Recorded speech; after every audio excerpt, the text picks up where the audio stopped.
and welcome to Maggie on Tap, Island Pub Talks series.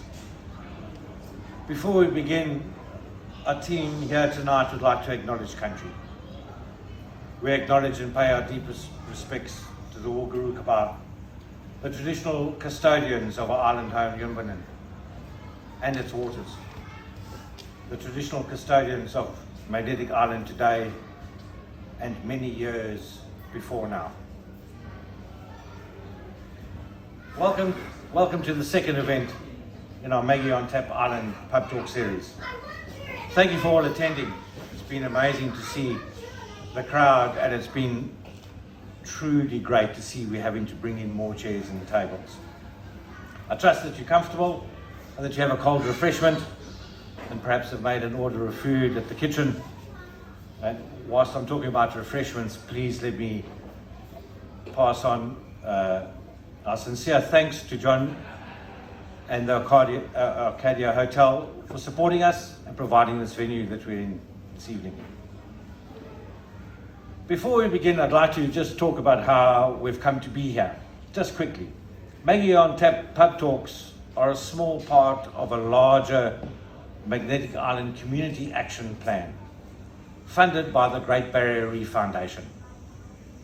There are similar projects underway up and down the East Coast and up and down the Great Barrier Reef of Australia, helping communities protect their natural assets. The aim of these talks is to bring the community together, bring you together, and to share the wonders of Magnetic Island and share the valuable knowledge of our natural wonders. This evening we're going to talk seagrass. Yes, seagrass. There may just be more to seagrass than first meets the eye. Did you know? Seagrass are related to flowering plants on land. We even talk about them in terms of meadows. They're nursery areas and habitat for many fish, prawn and shellfish species, and are a most important food source for dugongs and turtles. But enough from me.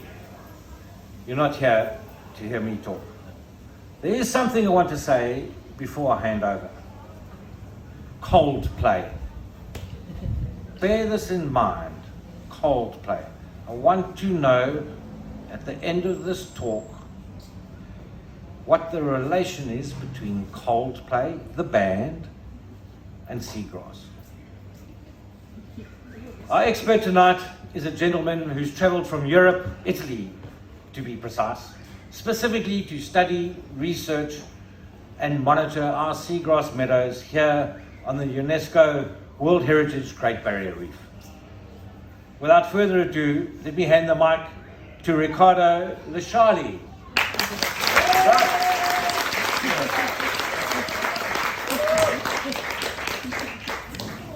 All right, good evening, everyone. Thank you, Tim. Thank you, Joe, for having me here. So my name is Ricardo Lashali. He pronounced it pretty well. And as he said, I'm not a local like you, but I come from the other side of the world, from Italy. And if I say Italy, I bet many of you will think about the beautiful coastline of Positano. But if you've been in the Mediterranean, I'm sure you've seen beaches looking like that. Does it look nice to you? Didn't look nice to me. I actually hated them. I grew up in a big city. I grew up in Milano, and so I didn't have much time to go to the sea. And sometimes I was so excited, but then I was getting into a beach full of algae. I hated them. They were smushing under my feet. They were smelling bad, and they were the water looked pretty dirty. Fast forward, after I finished my high school, I was tired of living in a cold and foggy city as Milano, and so I decided to migrate in tropical Queensland to study marine biology. And that's when I first realized that smushy algae were actually seagrass. So what is the difference between algae and seagrass? So, well, algae is a generic term that includes a wide variety of organisms, starting from unicellular microalgae up to 30-meter like forest which are called kelp. On the other side, in simple terms, seagrass are all marine flowering plant. So what is the difference? Seagrass have roots and they can anchor to the soil. And also they can make flower and seeds. Okay, well, and if you swim here in Alma Bay, there's a wide variety of species of algae and seagrass, but the most common algae is the Sargassum species on my right, and one of the most common seagrass species just here is Allodule universis, and you will see it on the sand. But, so why should we care about this difference? So, well, seagrass provide many benefits to us and to adjacent ecosystems, and scientists call them ecosystem services. So there is so many things that we do every day that we're actually not going to be able to do without seagrass. So for example, is anybody eating prawns tonight? No? Anyway, come on. All right, now you will. So if you eat the prawns, a wild-caught prawn, it most likely grew up in seagrass meadow. In fact, globally, seagrass meadow constitute over 1/5 of the nursery ground for the 25 top fishery and crustacean species that we eat every day. Also, with their roots, like trees in forest, they can stabilize sediments. And with their leaves, they can absorb particles and also remove pathogen from the water quality. By doing that, they protect the coast by reducing coastal erosion, and they improve water quality. And we can have beaches and water like that. This is a picture from Ibiza in the Mediterranean, and the water in Ibiza is so clear due to the largest and most pristine seagrass meadow in the Mediterranean, for example. Now I have a question for some of the kids here, or even the adults. Do you remember what was the animal that helped Nemo to go from the Great Barrier Reef down to Sydney? Someone said it. Turtle, yes, turtle. Yes, in fact, seagrass are the key food source for two of our most beautiful iconic species, sea turtles and dugongs. But also, seagrass help a lot of coastal community in developing countries. In fact, many communities in Southeast Asia, for example, rely on food fished in seagrass meadow. Well, but there is one benefit that seagrass provide to us, which makes seagrass a true hero. But before I tell you this, I will have to go back and make a little metaphor. So, imagine that your mom is making limoncello. And it takes around 2-3 months to a limoncello to be ready. But you think that you're smarter than your mom, and so you go in the cupboard and you drink the limoncello. Do you think you're gonna get any consequence? Maybe. Well, now imagine that your mother is actually Mother Earth. And the limoncello, it's coal, natural gas, and oil. Well, around 150 years ago, our ancestor had the great idea, and they thought they were smarter than Mother Earth, to take this material and burn it into the atmosphere. Well, now Mother Earth, it's upset at us. And the consequences are through climate change. Currently, climate change is the greatest and fastest growing threat to our Great Barrier Reef, to our heritage, and also to our society as we know it. But, like in every movie, there is always a hero that arrives when humans are making mistakes. And this hero is seagrass. But how? Like every plant on land, they absorb carbon dioxide and light to make photosynthesis and convert the gaseous carbon into sedimentary solid carbon and put it back into the floor, into the ground, where it was supposed to be. But it's not finished. Recent research showed that marine soils, where seagrass put the carbon, can hold up to twice the amount of carbon compared to terrestrial soil. Therefore, seagrass can store up to twice the amount of carbon per hectare than a rainforest, making it one of the most important carbon sinks on our planet. However, for our hero to do his job, and it's to be healthy. And unfortunately, we haven't treated well.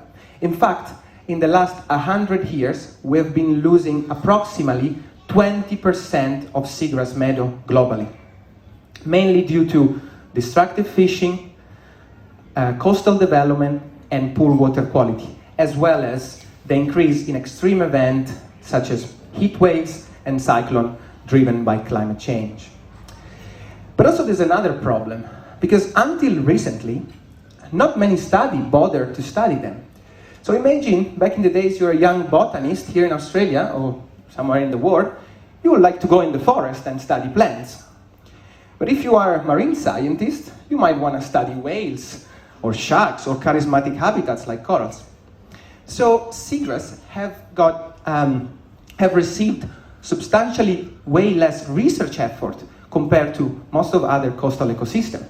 In fact, most of the data that we have come only from 3 places in the world: east coast of Australia, Europe, and east coast of the USA. Now let's put the lens and come back here to the Great Barrier Reef.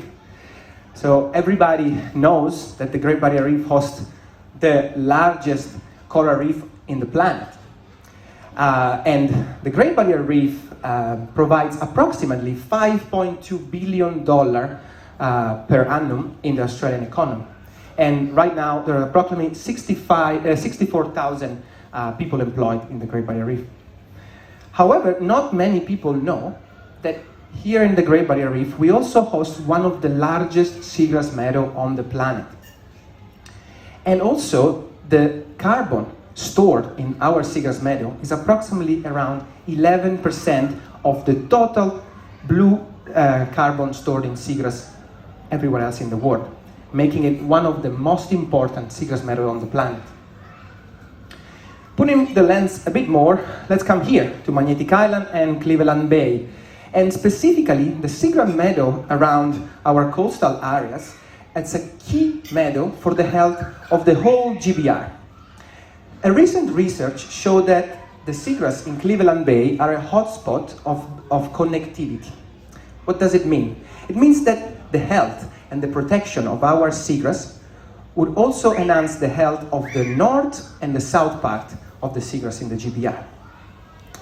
Also, we host a really high diverse seagrass meadow. We have up to 11 species. Recently, we found a new species in our meadows, and we support a really healthy population of dugongs and sea turtles.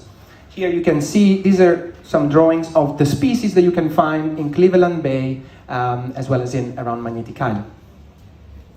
But, so you will ask me, how are they doing? How are they doing the seagrass here? Well, the long-term monitoring program says that, based on the data from the long-term monitoring program, we know that the seagrass in the GBR are currently in poor condition.